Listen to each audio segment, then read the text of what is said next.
जप कसा करावा, कोणत्या मंत्राचा जप करावा? शिवपुराणामध्ये एक सुंदर मंत्र आहेत, एक सुंदर श्लोक आहेत विश्वेश्वर संहितेमध्ये. श्री शिवाय नमस्तुभ्यां मुखं व्याहरते सदा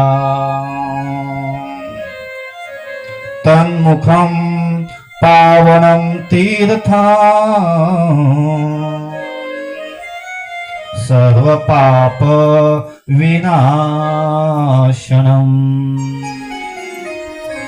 महाराज, भगवान शिवाच्या कोणत्या नावाचा आम्ही जप करावा, कोणतं नाव आमच्या मुखामध्ये सतत असावं, त्याचं वर्णन या ठिकाणी केलं जात आहे.